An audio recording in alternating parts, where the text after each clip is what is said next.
ಕನ್ನಡ ಮತ್ತು ಸಂಸ್ಕೃತಿ ಇಲಾಖೆ, ಕನ್ನಡ ಸಾಹಿತ್ಯ ಅಕಾಡೆಮಿ ಹಾಗೂ ಕರ್ನಾಟಕ ಲೇಖಕಿಯರ ಸಂಘ ತುಮಕೂರು ಜಿಲ್ಲಾ ಘಟಕದ ವತಿಯಿಂದ ತುಮಕೂರಿನಲ್ಲಿ ಬೆಂಗಳೂರು ವಿಭಾಗದ ಯುವ ಕವಿಗೋಷ್ಠಿ ಹಮ್ಮಿಕೊಳ್ಳಲಾಗಿತ್ತು.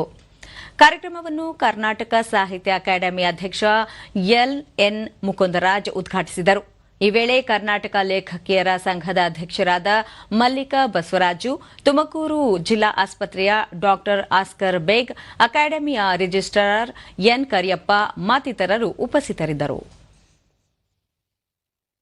ಬಳಿಕ ಮಲ್ಲಿಕಾ ಬಸವರಾಜು, ಇಂದಿನ ಮಕ್ಕಳಲ್ಲಿ ಸಾಂಸ್ಕೃತಿಕ ಸಾಹಿತ್ಯದ ಅಭಿರುಚಿ ಮೂಡಿಸುವುದು ಸಾಹಿತಿಗಳು ಮತ್ತು ಲೇಖಕರ ಕರ್ತವ್ಯ ಎಂದು ಹೇಳಿದರು.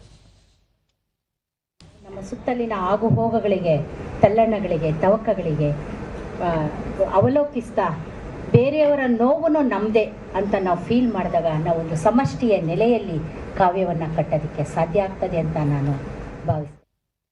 ಡಾಕ್ಟರ್ ಅಸ್ಕರ್ ಬೇಗ್, ನಾಡಿನ ಸಾಹಿತ್ಯಕ್ಕೆ ಸಾಧು ಸಂತರು ನೀಡಿರುವ ಕೊಡುಗೆ ಅಪಾರ ಎಂದು ತಿಳಿಸಿದರು.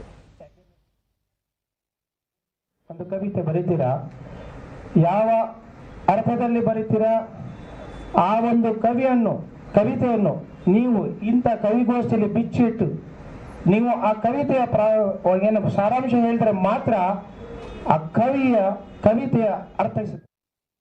ದೂರದರ್ಶನದೊಂದಿಗೆ ಮುಕುಂದರಾಜ್, ಯುವಕರಲ್ಲಿ ಸಾಹಿತ್ಯದ ಅಭಿರುಚಿ ಮೂಡಿಸುವುದಕ್ಕಾಗಿ ಯುವ ಕವಿಗೋಷ್ಠಿ ಹಮ್ಮಿಕೊಳ್ಳಲಾಗಿದೆ. ಈ ದಿಸೆಯಲ್ಲಿ ಯುವಕರಿಗಾಗಿ ತರಬೇತಿ ಕಾರ್ಯಾಗಾರ, ವಿಚಾರ ಸಂಕಿರಣವನ್ನು ಆಯೋಜಿಸಲಾಗಿದೆ ಎಂದರು.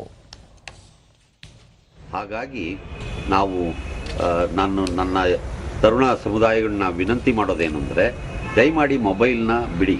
ಅದು ಎಷ್ಟು ಅಂತ ರೀಲ್ಸ್ಗಳನ್ನ ನೋಡೋಕ್ಕೆ ಸಾಧ್ಯ ಇದೆ, ಒಂದೋ ಎರಡೋ ನೋಡಿ ಪರವಾಗಿಲ್ಲ, ಆದರೆ ಅದರಲ್ಲೇ ಮುಳುಗಿ ಹೋಗಬೇಡಿ.